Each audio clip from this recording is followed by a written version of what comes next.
Mектепке чейинки билим берүү жөнүндө Кыргыз Республикасы мыйзамына өзгөртүүлөрдү жана толуктоолорду киргизүү тууралуу мыйзам долбоору демилгечи өкмөт билим берүү, илим, маданият жана спорт боюнча комитет караган.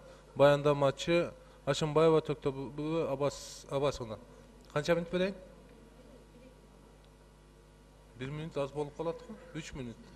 Урматтуу депутаттар, сиздердин карооңуздарга мектепке чейинки билим берүү жөнүндө Кыргыз Республикасынын мыйзамына өзгөртүүлөрдү жана толуктоолорду киргизүү тууралуу өкмөттүн 731 токтому менен жактырылган мыйзам долбоорун сунуштайбыз. Ушул мектепке чейинки билим берүү жөнүндө Кыргыз Республикасынын мыйзамына өзгөртүүлөрдү жана толуктоолорду киргизүү тууралуу Кыргыз Республикасынын мыйзамынын долбоору мыйзамдагы карама-каршылыктарды жоюу максатында иштелип чыккан. Конституциянын 5-беренесине ылайык мамлекет, анын органдары, жергиликтүү өз алдынча башкаруу органдары жана алардын кызмат адамдары Конституцияда жана мыйзамдарда аныкталган ыйгарым укуктарынын алкагынан чыга алышпайт. Ошону менен бирге Кыргыз Республикасынын өкмөтүнүн 2014 жылдын 24 мартындагы 177 токтому менен белгиленген иш-чаралар планынын 14 пунктуна ылайык ушул мыйзам алынып чыгууда. Көрсөтүлгөн мыйзам долбоору менен мектепке чейинки билим берүү жөнүндө мыйзамдын 10-беренесинин 1-бөлүгүнө, 12-беренесинин 1-бөлүгүнө, 15-беренесине, 21-беренесине, 22-беренесинин 4-бөлүгүнө түзөтүүлөрдү киргизүү жана 11-беренеси, 12-беренесинин 2-бөлүгүнө, 13-беренесинин 2-бөлүгүнө, 22-беренесинин 3-бөлүгүнө өзгөртүүлөр сунушталууда. Конституциянын 6-беренесине ылайык Кыргыз Республикасы катышуучу болуп эсептелген мыйзам белгиленген тартипте күчүнө кирген эл аралык келишимдер, ошондой эле эл аралык укуктук жалпы кабыл алынган принциптери менен ченемдери Кыргыз Республикасынын укук системасынын ажыралгыс бөлүгү болуп саналгандыгын эске алуу менен долбоор менен жогоруда аталган мыйзамдын 2-беренесине тактоочу өзгөртүүлөрдү киргизилип жатат. Ошону менен бирге көрсөтүлгөн мыйзам долбоору менен катар редакциялык түзөтүүлөр дагы киргизүү сунушталууда. Кыргыз Республикасынын ченемдик укуктук актылар жөнүндөгү мыйзамынын 22-беренесинин талаптарына ылайык бул долбоор Кыргыз Республикасынын өкмөтүнүн расмий сайтында коомдук талкуу үчүн жайгаштыргандыгын билдиребиз. Ошону менен бирге белгиленген долбоор кабыл алуу укуктук, укук коргоочулук, социалдык, экономикалык, коррупциялык, гендердик кесепеттерге алып келбейт. Бул мыйзам долбоору кабыл алуу максатында бюджеттен кошумча каржы чыгымдарды талап кылбайт. Ошону да белгилей кетебиз. Ошондуктан урматтуу депутаттар, бул сунушталган мыйзам концепциясын колдоп берүүңүздөрдү суранабыз. Талкуу учурунда түшкөн сунуштарды жана Жогорку Кеңештин билим берүү жана илим, маданият жана спорт боюнча комитеттин сунуштары эске алдык жана бул сунуштар менен макулбуз. Рахмат. Рахмат. Отура бериңиз. Ордуңуздан жооп бересиз. Суроолор барбы? Табло берип коюңуздар. Эки маселе бар, урматтуу депутаттар. Эгерде добуш берүүгө чейин жок, болбой калды. Жазылып бүттүңүздөрбү? Чек боюнча сунуш түштү, урматтуу депутаттар. Добуш берип коюңуздар.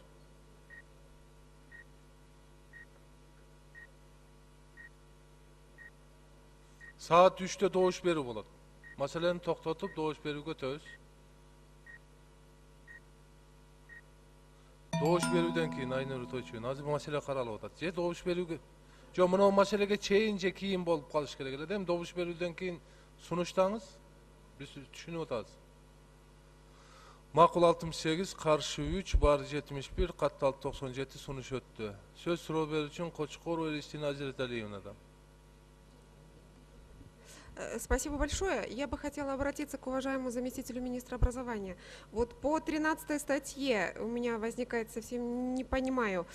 Вот часть 2 статьи 13, которая гласит планирование работы дошкольной образовательной организации, то есть план работы дошкольной образовательной подлежит согласованию с уполномоченным государственным органом. Вы считаете вот эту часть признать утратившую силу? Мне не совсем понятно, по каким аргументам вы это считаете, что план не должен быть согласовываться с государственным органом, и почему вы считаете, что эту статью нужно сократить? Объясните, пожалуйста.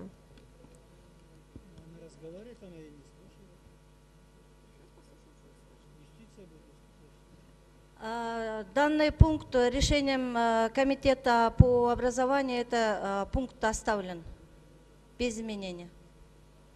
Ну, просто у нас вот в нашей редакции вот как раз написано, что вы признаете утративший силу. По каким основаниям вы считали его утратившей силу? Почему вы внесли такое предложение? Объясните. Эту норму оставили, говорят, комитета, с предложением комитета. Исполняющий обязанности статс-секретаря Министерства юстиции Таштанов. Вообще, когда вносились данные изменения, эти изменения вносились в целях приведения в соответствие с законодательством. То есть мы предполагали, говорим о том, что согласно статье 10-11 закона о правительстве, в нормативных актах предусматривать полномочия каких-либо органов исполнительной власти не допускается. В связи с этим мы здесь просто данные... Спасибо большое. Вот это в справке обоснования, то, о чем вы говорите, это есть. Но мне не совсем понятно. Вот вы вот убираете некоторые нормы, да, в государственном органе, утратившим силы, и прописываете в порядке, определяемым правительством. У меня такой вопрос. Сейчас закон будет принят. А разработаны ли положения, регулирующие данные отношения? Положения, я, насколько понимаю, еще нет уже. Если говорить именно по пункту 2 статьи 13... Да, не только по этому пункту, вообще. А если говорить вообще, то мы предлагаем, чтобы в нормативных актах исключались эти полномочия и прописывалось о том, что это все будет определяться в порядке, утверждаемом правительством. Эти порядки будут разрабатываться, если их нет. Если есть, они будут в соответствии с этими порядками и в соответствии с этими положениями. Например, в соответствии с положением о Министерстве образования и так далее. Болдыңыз ба? Кейінгі сөз депутат Жұмабеков Дастан Арысбековичтен. Рахмат. Менде бұл 10-чу беренеде мындай суроо туылып атат да. Азыркысында мектепке чейинки билим берүү системасын башкаруу Кыргыз Республикасынын өкмөтүнүн тарабынан аныкталат. Тартибине жүзгө ашырылат дейт. Азыркы. А мурункусу билим берүү башка тармагынан болчу да. Эмнеге өзгөртүп атасыңар да? Билим берүү министрлигинде калса болмокто болчу. А өкмөт эми кайсы жагына жетишмек эле? Министерство образования ошол эле аныктаса болмокто. Эми бул детсадтар да, мындайча айтканда. Мектепке чейинки билим берүү бул детсадтар, туурабы? Балабакчалар. Бул эске алынды. Жогорку кеңештин билим берүү комитетинин сунушу менен бул өзгөрүүсүз калды. Калдыбы 10-чу берене? Калды. Анда ошо билим берүү тармагы менен такталат экен. Рахмат.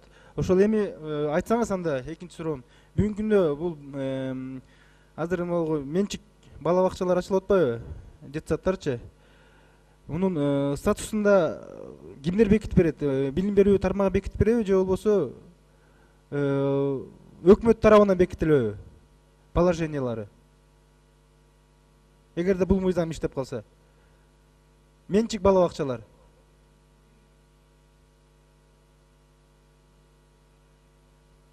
Жооп бербейсиздерби? Кичине даярданып келет. Эгерде частный балабакчалар жөнүндө сөз боло турган болсо, алар өзүнүн ишмердүүлүгүн пайда алууга багытталып ишмердүүлүктү жүргүзө турган болсо, биз аларды ишмердүүлүктүн субъектиси катары, юридикалык жак катары юстиция министрлигинен өтөт. Каттоону. Каттоодон өттү.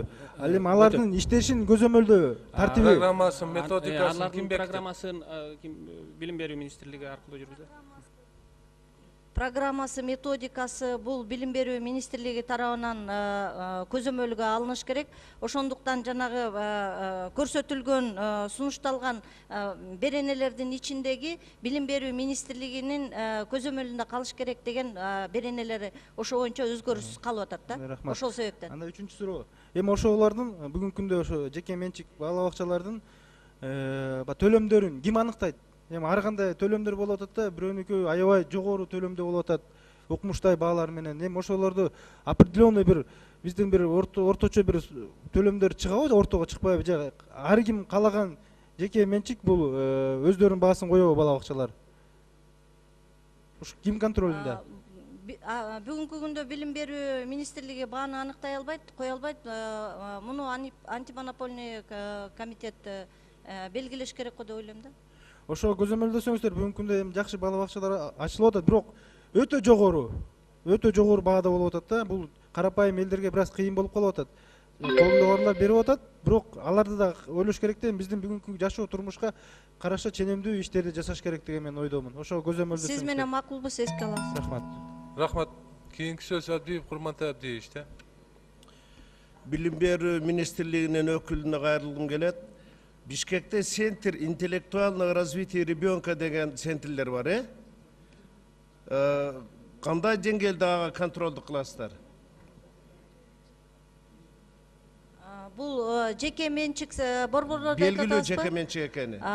Жеке менчик борборлору ошол билим берүү министрлигинен лицензия, билим берүү укугунун лицензиясын алышат. Ошол жерде талап кылуучу бардык документтерди өткөргөндөн кийин, арыз түшкөндөн кийин билим берүү министрлиги тарабынан түзүлгөн эксперттик топтор барып, алардын ишмердүүлүгү боюнча таанышып келип, анан өзүнүн заключениясын бергенден кийин гана каралат. Түшүнүктүү. Урматтуу өкмөттүн өкүлү, урматтуу юстиция министрлигинин өкүлү, мынау законуңарды урматтуу депутаттар бир көңүл бөлүп карасаңар, бул так эчтекеге кошпогон закон. Мамлекет бул жерден билим берүү министрлиги өздөрүн оолактатып, өз билимдикке таштап коюп атасыңар. Эгер 7 жашка чейинки балдарды ушундай кылып тарбиялай турган болсок, анда мектептерден да баш тарткыла. Ошого кетип атасыңар азырчы. Мектептен баш тарта албайсыңар, жогорку окуу жайлардан, себеби ал жерде акча бар. А бул жерде эчтеке жок, видимо ошодон баш тартып атасыңар. Кандай өзүн билимдикке салып коесуңар? Контроль жок. Бардык процессти лицензия алгандан кийин каалагандай өздөрү жасайт экен. Ал жерде эмне кылып окутат, ким контролдойт? Эгер силер контролго барбасаңар, бир да центриңер жок кыргыз тилинде окутуп аткан азыр. Карагылачы барып, кыргыз тилин, мамлекеттик тилди ким өнүктүрөт? Эгер силер катышпасаңар ага.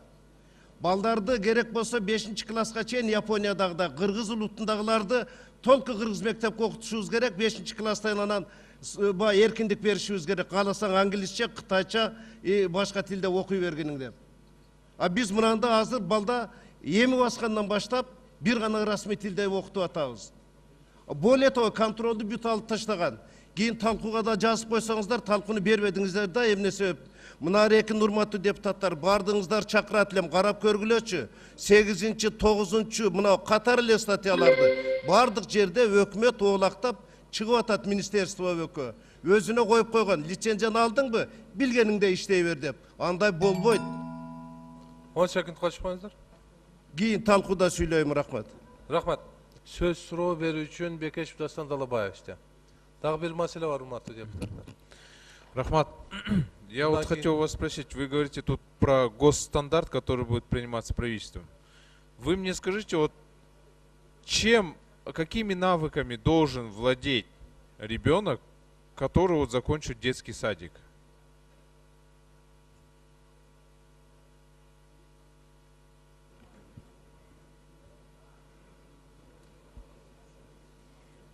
Кыргыз Республикасынын мектепке чейинки билим берүү жана балдарды багуу мамлекеттик стандарты бекилген. Ошол стандартта өкмөт тарабынан бекитилүүчү мектепке чейинки билим берүүгө жана балдарды багууга коюлуучу бирдиктүү талаптардын баары көргөзүлгөн. Бул психикалык, социалдык, когнитивдик өсүшү жактан жетишишине, келүүгө өзгөчө мукташтыгы бар жана социалдык жактан реабилитацияга муктаж болгон, ошондой эле үй бүлөнүн адистерин жана коомду өзгөчө көңүл бурүүсүнө муктаж болгон балдарды дагы, ошондой эле мектепке чейинки курактагы баланын төрөлгөндөн 7 жашка чейинки инсан катары дене күч, психикалык жана социалдык жактан челчигүүсү мезгилин 6 айдан 7 жашка чейинки балдар үчүн арналган баланы багуу, тарбиялоо, окутуу, өстүрүү жана мектепке даярдоо болгон заказын үй бүлөнүн, коомдун суроо талаптарын, мукташтыктарын канааттандыруу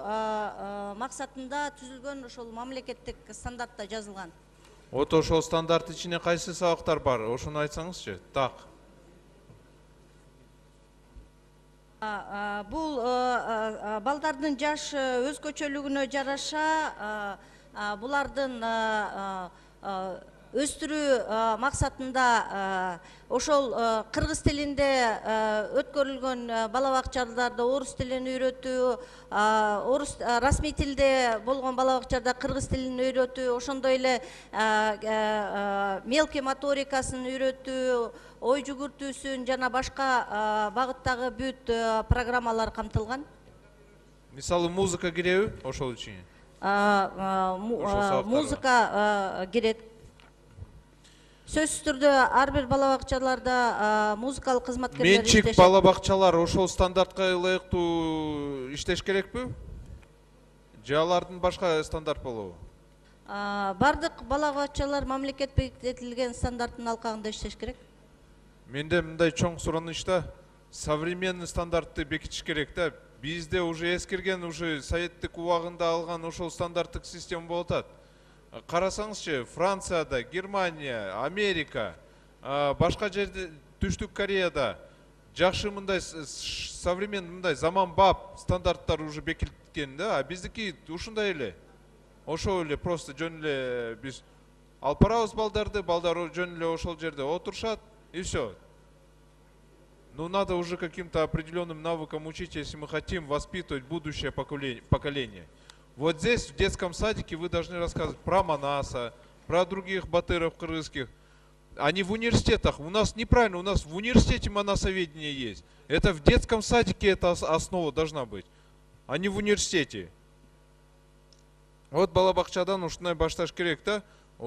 Такие самые главные ценности прививать в детском садике надо. А из высшего образования нужно исключать манасоведение, потому что в школах это все равно просто дети сидят, переписывают друг у друга там. А в детском садике вы можете объяснить доступно. Это вот то, что наша ценность, к чему она призывается, для чего это. Вот там нужно закладывать эту основу. Современный мындай стандартты бекиттиле. Силердики уже эскирген стандарт азыр.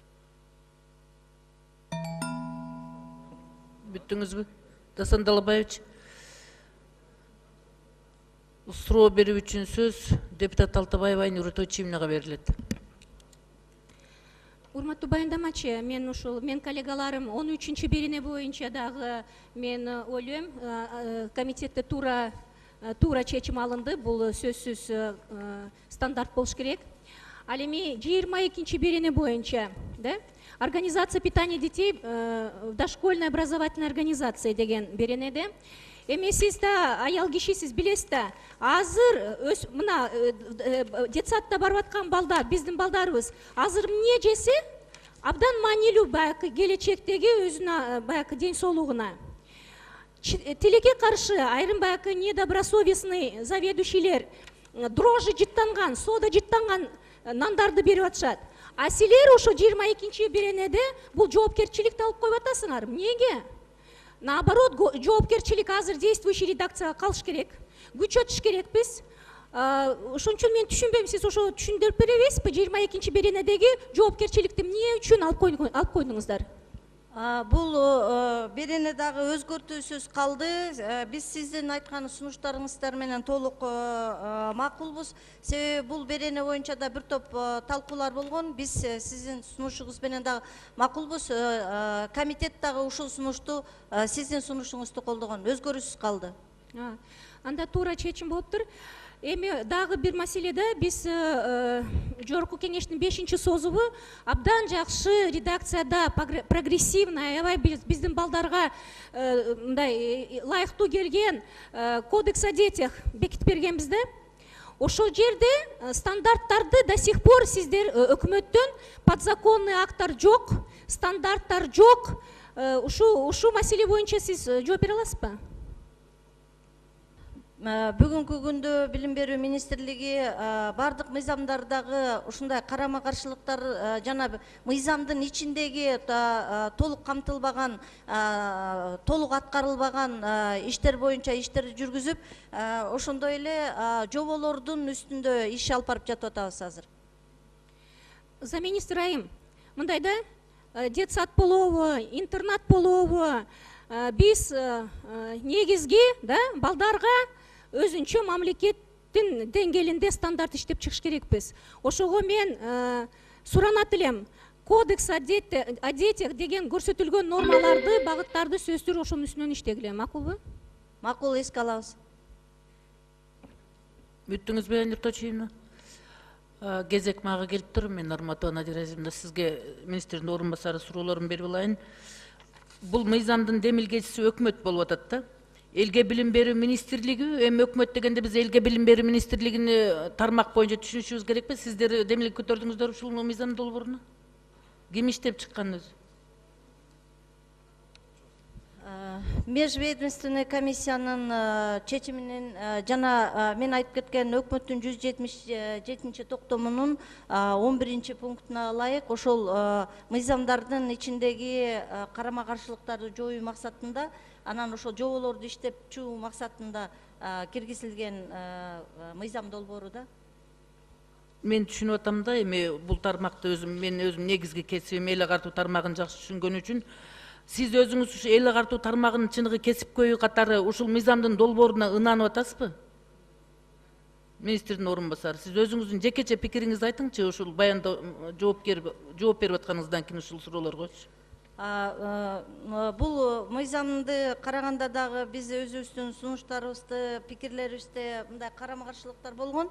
Бирок жалпы жонунан алганда баягы мыйзамдарга тууралоо максатында болгону менен кээ бирки пункттарына сиз айткандай биз дагы макулбуз сиздин айткандарыңызга. Мен эмне үчүн бул сурооду берип атам?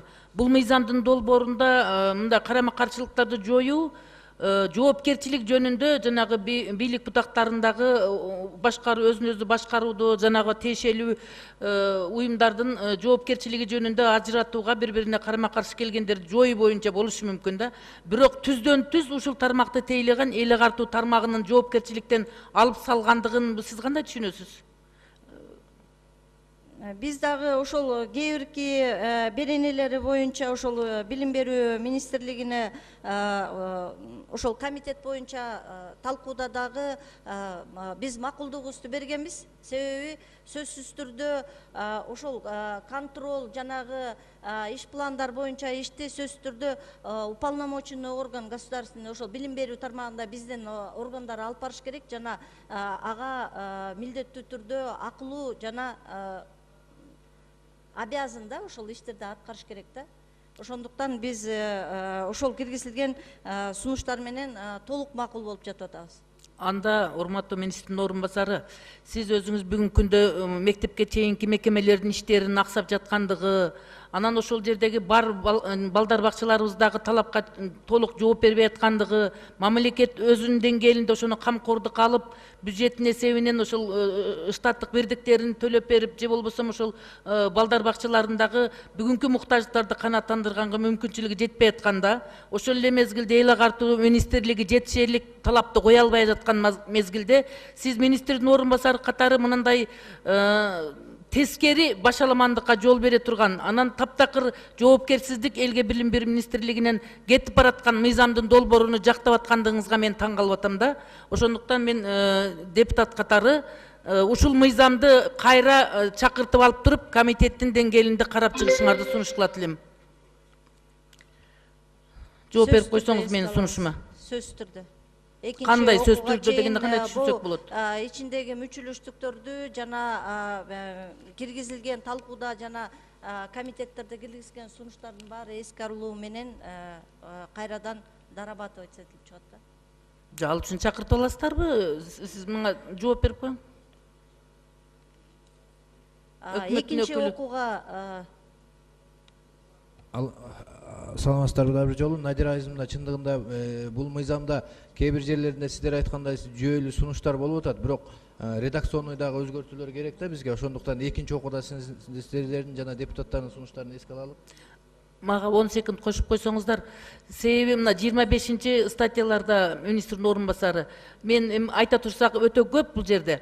Бир эле конкретный фактын айтайын. Тамак аштарды контролдоодо биз саламаттык сактоо тармагындагы санэпидстанция контролдо болсо өкмөттүн жалпы түрдө эле өкмөт контролдойт деген жоопкерчиликти коюп коюп атасыңар. Өкмөт ким контролдойт конкреттүү түрдө? Мунун өзүнүн тармагы бар да бардык жердечи. Элге билим берүү тармагы менен саламаттык сактоо тармагынын өзүнүн түздөн түз жасай турган милдеттери бар да.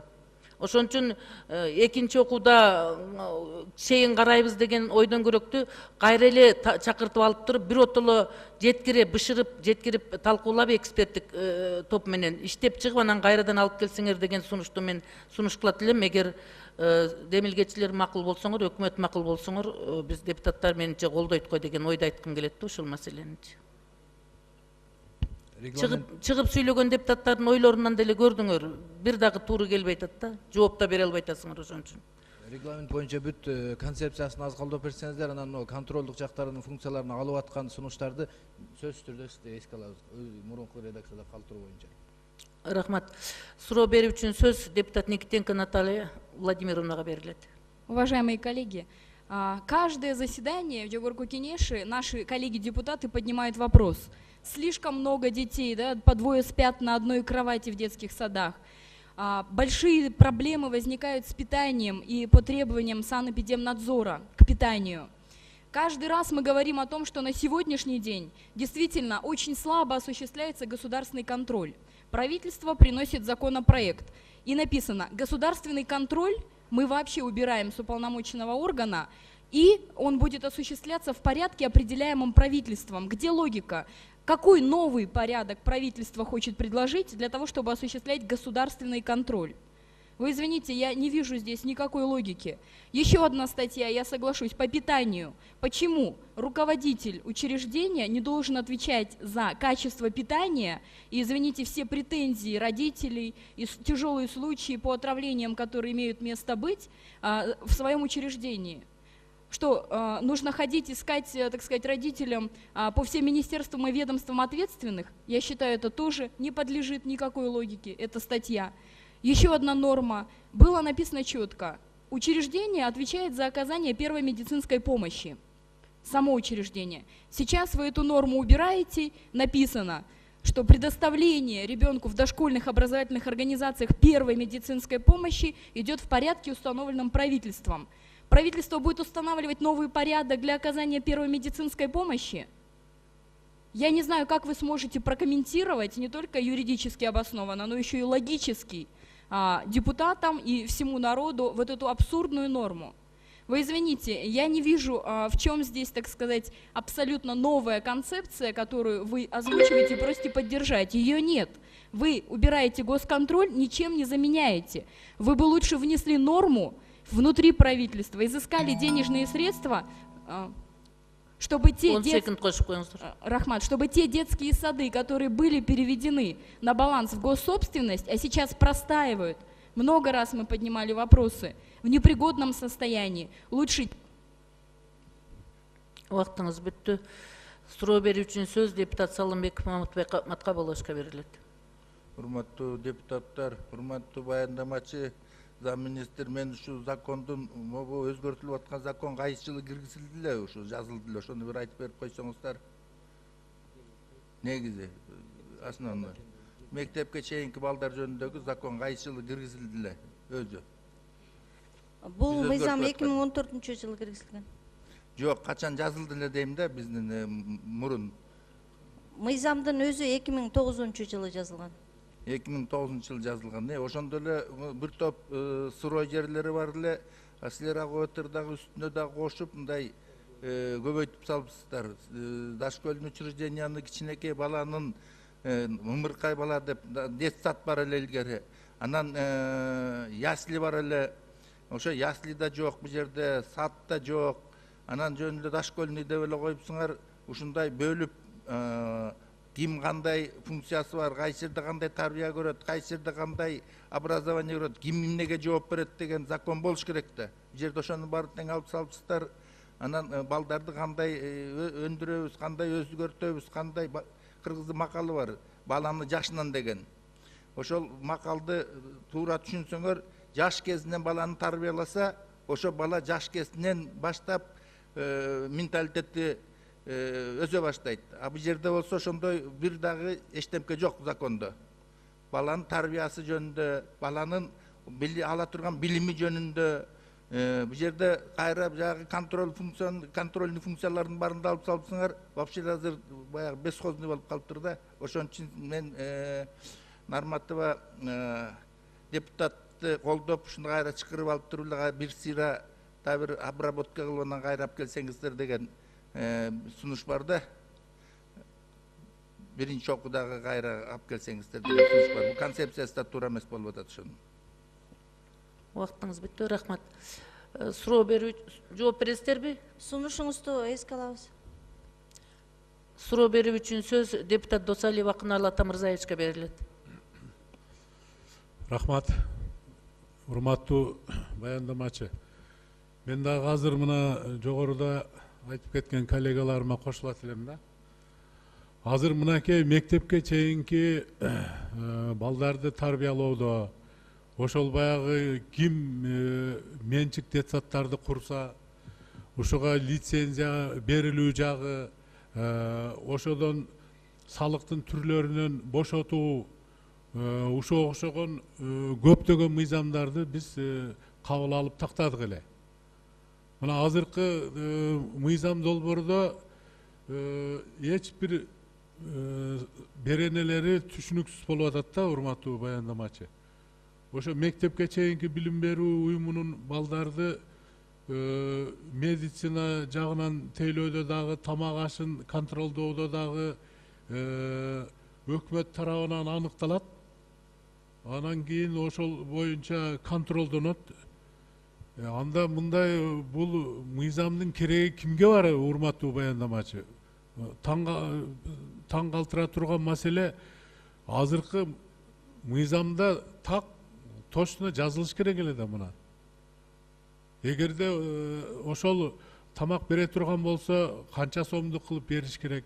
Кандай мына азыр жогоруда кесиптештерим айтып кетти, кайсыл программада окуу тартиптери эч нерсе көрсөтүлгөн эмес да, урматтуу баяндамачы. Мен дагы ушул азыркы айтылып аткан депутаттардын сунушуна кошулуп, азыркы мыйзам долбоорун чийки деп эсептейм да. Мына азыркы точно эсептеп, тактап, андай боло турган болсо өкмөт азыр аны бир өзүнчө бир мындай бир секрет кылбастан азыр тактап алып келсин да.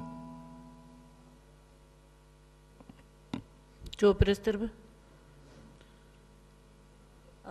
Сиз айткан сунуштардын баарын тең эске алабыз. Анан бул жанагы жеке менчик бала бакчаларга налогторду бошотуу боюнча деген мыйзамга толуктоолорду, налоговый кодекске толуктоолор киргизүү дагы каралууда, 2 окуудан өткөн.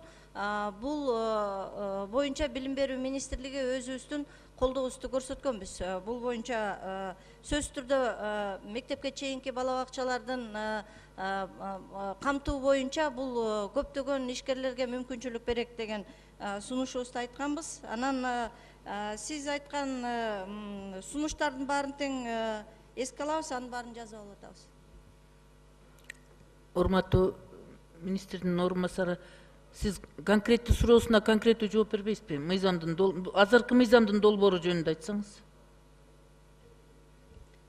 Бул мыйзам долбоорунда жана тамак аш боюнча жазылган 22-чи берене, 13-чү берене, 10-чу берене бул жогорку кеңештин билим берүү комитети тарабынан колдонгон. Биз буга макул болгонбуз. Ал өзгөрүүсүз калды. Рахмат. суроо берүү үчүн сөз депутат Тиленчиева Майрам Килбекчироевнага берилет. Рахмат, урматтуу министрдин орун басары. Мен жана 11-ші жана 25-ші берене боюнча айткым келип атат да. Бул жерде 11-ші беренеде мектепке чейинки билим берүү системасын башкаруунун мамлекеттик органдарынын негизги милдеттери деп жазылган жакшы статьяны сиздер күчүн жоготуп алып таштап атасыздар да. Анан эгерде бул статьяны беренени алып таштасаганда кайсы мындай нормативдик документ менен тез келет? Иштерчи? Эмне негизинде муну жоготуп атасыздар? Урматтуу Майрам Килбекчироевна, бул урматтуу депутаттар, жалпысынан бул мыйзамдын иштелип чыгышынын эң негизги максаты эле бул биринчиден жана жогоруда айтып кеткендей карама каршылыктарды жоюу максатында эле болгон да. Өзүңүздөр билесиздер, мен жана 10-11-чи өкмөт жөнүндөгү мыйзамды айтканда белгилеп кетпедимби? Ал мыйзамда мамлекеттик өкмөттүн ыйгарым укуктары так бекитилген. Анда жазылган ошол аткаруу бийлигине кирген органдардын кандайдыр бир ыйгарым укуктары же алардын укуктук статусун аныктоочу нормалар башка мыйзам актыларда бекитилбеш керек деп. Ошол себептен муну жана жогоруда айтылган 177-чи токтом менен мамлекеттик бекитимдөө жылын өткөрүү боюнча иш-чаралар планынын 11-чи пунктунда айтылганда ушул максатта, ушул багытта мыйзамдарды шайкеш келтиргиле деп.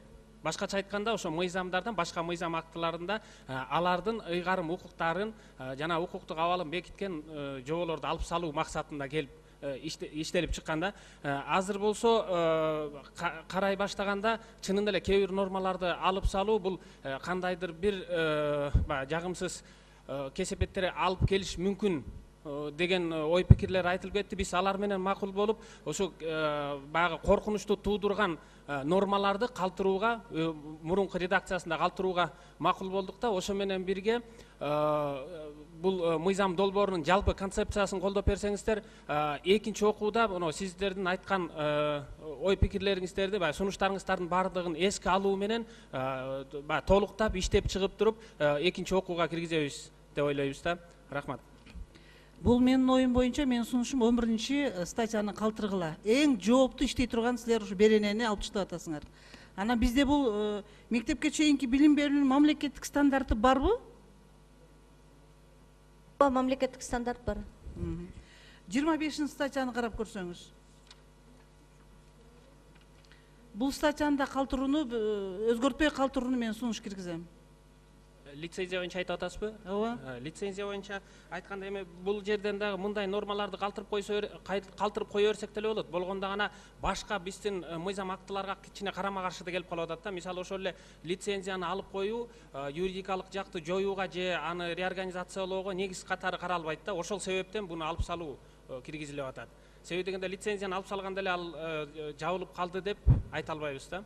Жабылып калат, то есть жабылуу процесси жүргүзүлүп башталбайт да.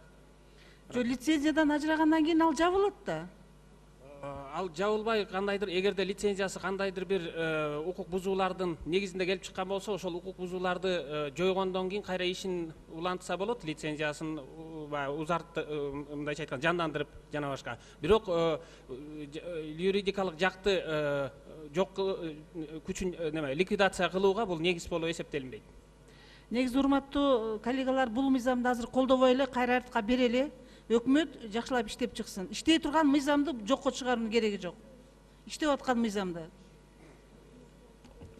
Бүтүңүзгө рахмат. Суроо берүү үчүн сөз депутат Калматов Анарбек Баратовичке берилет. Рахмат.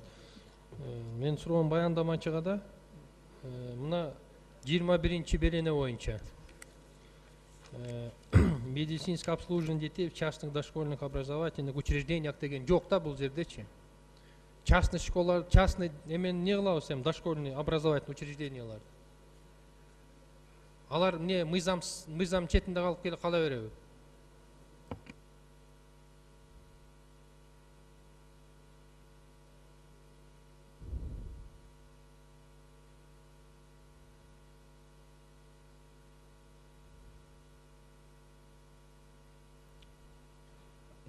Анарбек Барасович, бұл жана медицинское обслуживание детей дошкольной образовательной организации деген боюнчабы?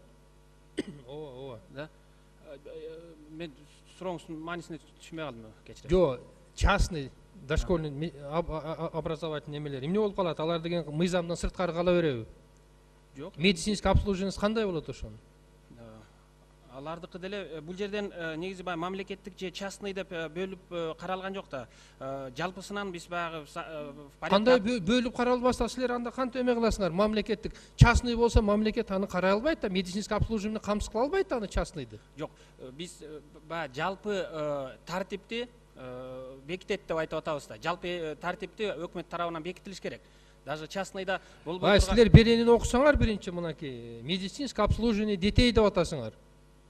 Эмнени айтып атасыз? Обслуживаниесі кандай болот ошонун?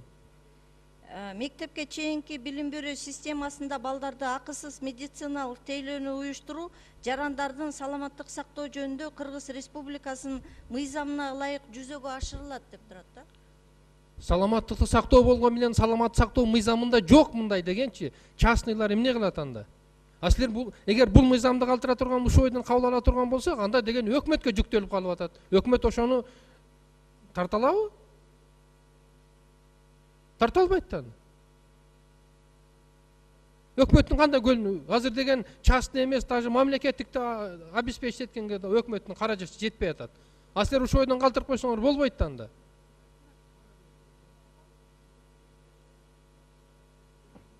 Бул жерден эми баягы жалпы тартибин өкмөт бекитет деп белгилеп кетип атпайлыбы? Силер мен түшүнбөйм. Мыйзамды жазылып атканда мында окула турган жазыш керек да. Бардыгы определяется правительством жаза берипсиңер. Эмнеси определяется правительством? Кайсы мыйзам менен или кайсы токтом менен айткылачы анда? Везде они пишут определяется правительством. Как понять это? Эмнеси определяется? Мисалы ыйгарым укуктар жөнүндө айта турган болсок, бул ошол аткаруу бийлигине кирген органдар жөнүндөгү жобо менен аныкталат дегенибиз. Сиз башка нерсени айтып атасыз. Могу так жооп бериңизчи сен мага. Так жооп бериңизчи.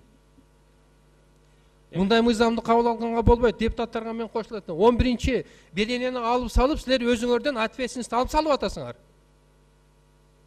Материально-техническое обеспечение, финансовое, материальное обеспечениенин баарын алып салып атасыңар. Андагы мамлекеттин эмне кереги бар анда бизге?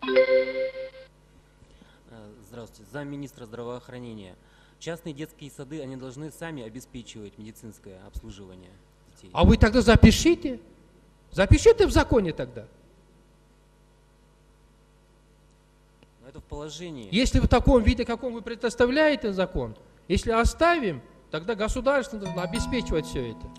Урматтуу вактыңыз бүттү.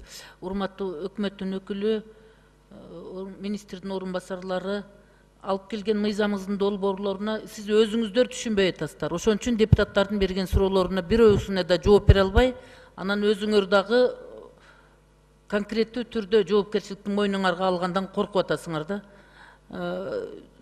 Суроо берилип, жазылгандар жазылып бүттү. Галина Антоновна, сиз экинчи микрофон берип койгула. Рахмат, СДПК Скрипкина. Вот не хотела записываться на вопрос, да, думала, что все-таки у Министерства образования у самих хватит смелости забрать этот законопроект. Я хочу сказать, уважаемые представители правительства, вот все ветви власти, которые сидят, и Министерство юстиции, и Министерство здравоохранения, и Министерство образования, данный законопроект входит в резкое противоречие концепции Кодекса о детях. Вы знаете, что оказание медицинской помощи – это государственная функция? Почему сейчас нам Министерство здравоохранения отвечает о том, что частные детские сады сами должны решать? Нет, государство должно регулировать. Вопросы питания давайте сейчас оставим на откуп самим детским садам. Мы с вами такую вспышку инфекции можем получить, куда сахтаса называется. Нельзя этого допускать. То есть вот этот концепт вообще закона, я не знаю, как он был поддержан. И кроме того, Министерство образования, 2 года работает Кодекс о детях. 23 подзаконных акта ими не разработано. Министерство юстиции, уважаемый статс-секретарь, возьмите на контроль. 23 подзаконных акта в реализацию Кодекса о детях 2 года не можем добиться. От Министерства образования и от Министерства социального развития, включая Министерство здравоохранения, там тоже есть составляющие части. И вместо того, чтобы вот сейчас отстаивать явно негативный законопроект, который скажется на здоровье и на воспитании наших детей дошкольного возраста, уважаемый представитель правительства, наберитесь смелости, отзовите законопроект. А какие это 35 подзаконных актов? Я вам скажу. Вот о направлении в интернатные учреждения положение в Министерстве образования работает с 1986 года. Знаете, целомудренное. А уже сколько воды утекло, и совершенно ситуация изменилась. Спасибо. Рахмат, Галина Анатольевна. Суроо жазылған депутаттардың тізмесі бүтті. Талқуға бір депутат жазылған. Талқудың açıp қойсыңыр, сөз Құрмантай Әбдиевичке беріледі. Надира Азимовна, мага фракцияның уақытысын беріп қойсаңыз өтініш. Урматтуу демилгечилер, мына 4,5 жыл ушу чакырылышта биз депутат болуп отурабыз. Балкы мен жаңылып калармын. Мен катышкан закондун долбоорлоруна мунчалык бир да закон долбоору келген эмес. Мына 3 министерствонун жетекчилери отуруп атасыңар мына жерде. Мен башында эле айттым. Мына эки эчтеке рамкага кошпогон, бир талапка жооп бербеген, бир тартипти камтыбаган закондун долбоорун алып келип отурасыңар. Биз ыңгайлаштырып атабыз деп атасыңар. Бул жерде баштагы редакцияда турат. Кыргыз Республикасынын закондорунда деп жалпыланып. А силер лицензия жөнүндө закон, эмгек закону, жарандык закон деп конкреттештирели деп аракеттенип атасыңар. А тиги ыңгайлуу да. Азыркы действующий ыңгайлуу болуп турбайбы?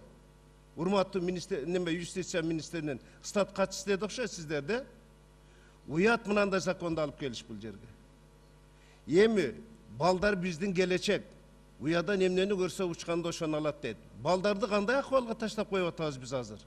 Мен жана бекерден айтканым жок, балким кичине ашырып айтып коюп атам. Булардан эчтеке өнбөйт деп эмне ушундай акыбалга контролдуксуз алып келип койдуңарбы?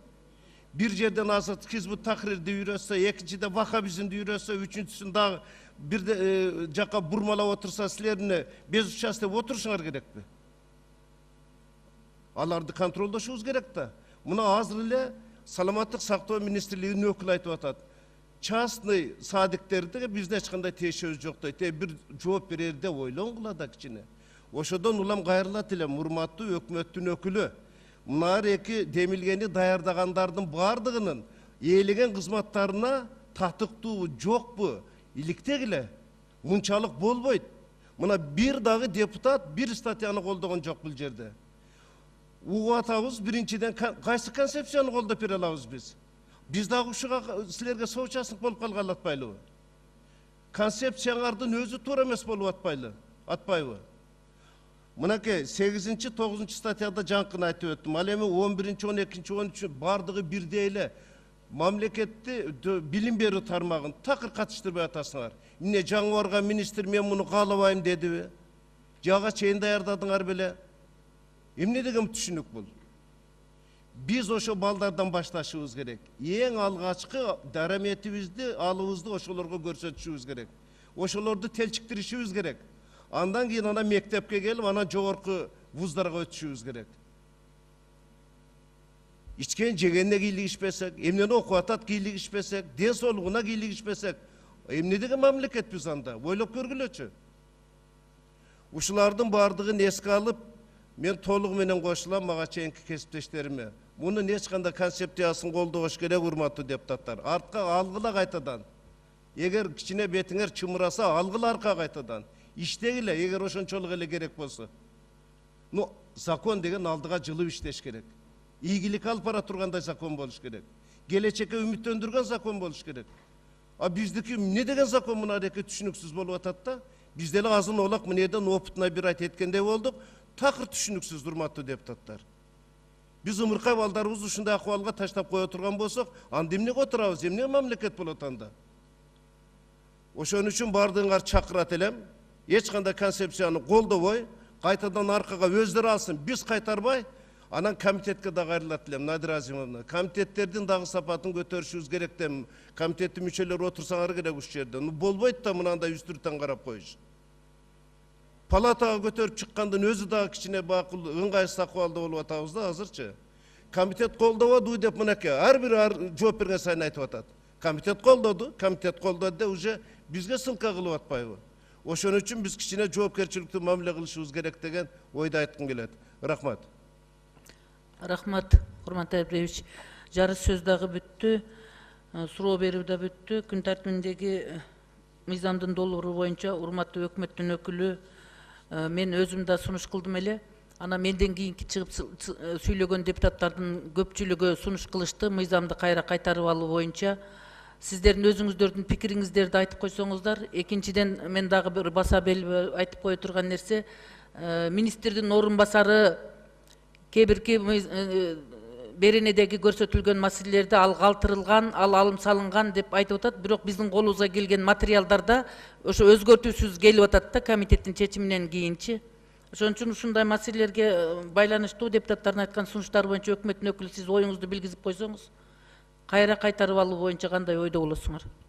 Депутаттар сунуш киргизип атышат да. Урматтуу депутаттар, мүмкүн болсо биздерге бир жума убакыт берсеңиздер, биз кеңешип карап, андан кийин анан айтсак. Надира Азимовна, бир жума Сиз өкмөттүн өкүлү. Бир жуманын ичинде ошо чындыгында көп сунуштар болуп атат. Ошо кайра чакыртып алуу маселесин биз карап тактап чыгып турам. Балким өкмөттүн токтому кабыл алынат да бугачы. Сиз комитеттин чечимин, сиздердин оюңуздар комитеттин өкүлү, комитеттин төрагасынын орун басары. Не дадут мне соврать, но бул биз комитетте каралып атканда бунун концепциясы айтышканда карама каршылыкты чектетүү максатына киргизип атабыз деп.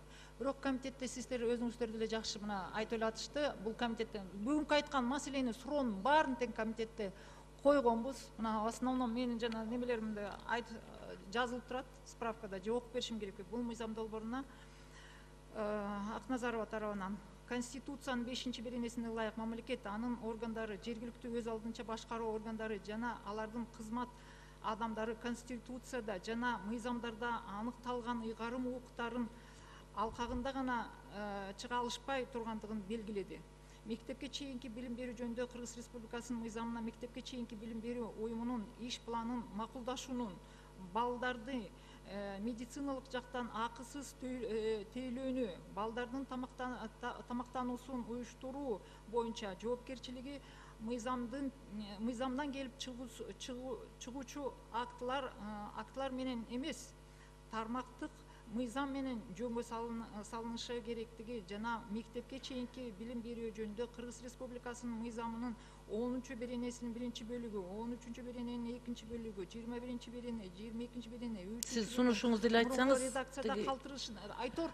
Өкмөттүн айтылган неменин баары тең айтылып, анан булар макул болушуп, биз ушунан марына макулбуз, өзгөртүү алып келебиз дегени менен биз ушунун баарын жасап турган алып келди деп неме кылып атабыз да. Ошону эгерде биз менен макул, мына Сариева бар эле, биз ушунун баарына макул болдук, биз өзгөртөбүз деп келди эле да. Биз ушуларды эгерде өзгөртсө, биз колдоп берели деп чыгарганбыз. Бирок бүгүн комитеттин айтып атпайбы, ушуну өзгөрүү жок, колдогонсуздарбы, колдобой атасыздарбы? Азыр бир жумага чакыртып алганга булар өздөрүнүн сунушун берип атат, макулдыгын берип атат. Туруп алып келишсин ооба. Биринчи микрофон. Надира Азимовна, буну азыр бир жумага чакыртып алуу деген регламентте жок. Биротоло кайтарып алыш керек. Сиздер мындай кылыңыздар. Азыр булар өздөрү кайтарып да ала албайт. Зам министр өзү жок, же болбосо өкмөттүн өкүлү жок. Ошондуктан сиздин өзүңүздүн эле сунушуңуз барго? Комитеттин биринчи окуун режиминде кайтарып берсиндерчи. Мен ошондой сунуш бердим. Ошол сунушка чейин эгерде чакырып ала турган болсоңор, бизге кат менен кайрылгыла. Регламенттин талабы ушундай болот. Кайра чакырып аласыңар, же болбосо биринчи окуунун режиминде кайра карап чыккыла комитетте, комитет менен биргеликте жогоруда айтылган депутаттардын сунуштарын эске алуу менен. Ошондо бул туура болот. Анан убактынча кайтарып турайлы, бир жумада чечим чыгарайлы деген бул жок регламентте. Ошондуктан биз комитетке биринчи окуу режиминде эле кайтарып койсок туура болот. Төрө Закирович, мен ошон үчүн комитеттин чечиминин комитеттин төрагасынын орун басарынын оюңузду билгизиңиз деп суроо бердим. Булар биринчи окуу бир жумага кайтарып алабыз деп атат. Мыйзам чегинде регламент боюнча мен өзү сунуш киргизгенмин, бая биринчи сунуш киргизгенмин. Биринчи окуудун көлөмүндө комитетке кайра кайтарып алып туруп, ошол жерде кайрадан иштеп чыгышсын деген сунушту берген элем. Менен кийинки депутаттар деле ошондой деңгээлдеги сунушту айтышты, кайра кайтарып алсын, кайра иштеп чыгышсын дегенчи. Ошондуктан өкмөттүн өкүлү, сиз өзүңүздүн акыркы оюңузду айтыңыз.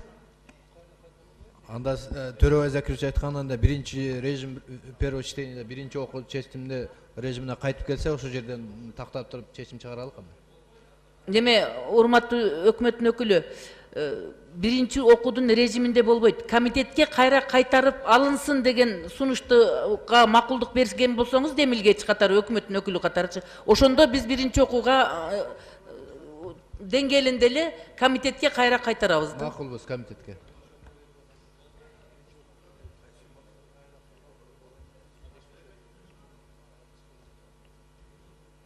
Өкмөттүн өкүлү оюңузду айтпайсызбы? Айттым, макулбуз биринчи окууга комитетке кайра кайтарганга макулсуздарбы? Комитетке кайра кайтарганга макулбуз. Анда урматтуу депутаттар, ошо регламенттин негизинде процедуралык ойлоруңуздарды айтасыздарбы? Ушул маселе боюнча. 5-чи микрофон. Ата Журт Абдиев. Надира Азимовна, мына комитеттин төрагасынын орун басары айтты. Канчалык бакыл окуп берди, ошолорду оңдоп туруп, анан кийин чыга турган экен, ал аткарылбаптыр. Азыр кайтадан комитетке кайтарып беришибиз керек. Мен жана эрдик кылып өзүңөр чакыртып ал дегенди кичине кызуулук менен эле айтып койдум. Процедураны кармаса комитеттин кароосуна кайтадан кайтарып берейлик, ошол жерден тагдырын чечишсин.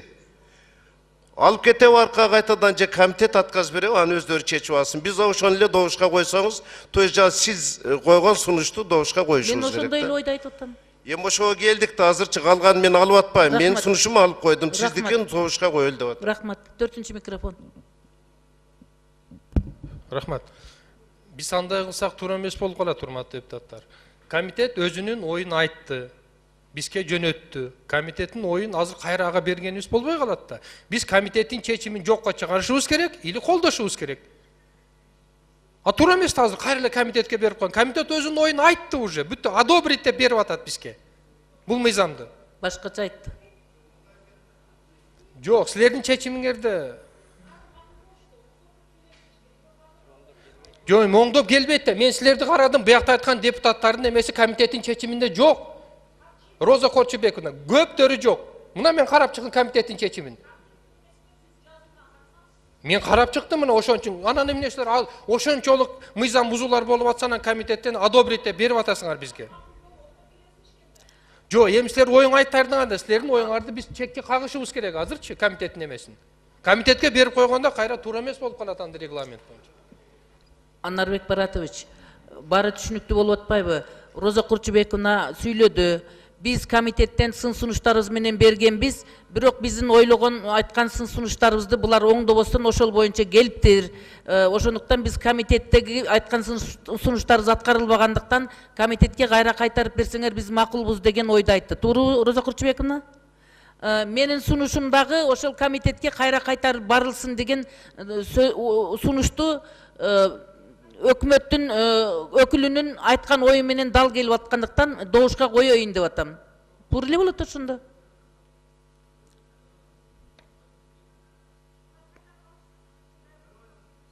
Төртүнчү микрофон. Рахмат. Жок, бул жерде комитеттин чечими бар да. Надира Азимовна, комитеттин чечимин азыр биз жокко чыгарышыбыз керек аны. Булар одобрить деп берип атат бизге. Анан булар аткарбай койду эле кайра берейли деген регламентте андай деген жок да, булар аткарбай койсо кайра өзүбүзгө комитетте алалы деген. Урматтуу депутаттар, азыр мен өзүбүздүн юрист менен акылдаштым.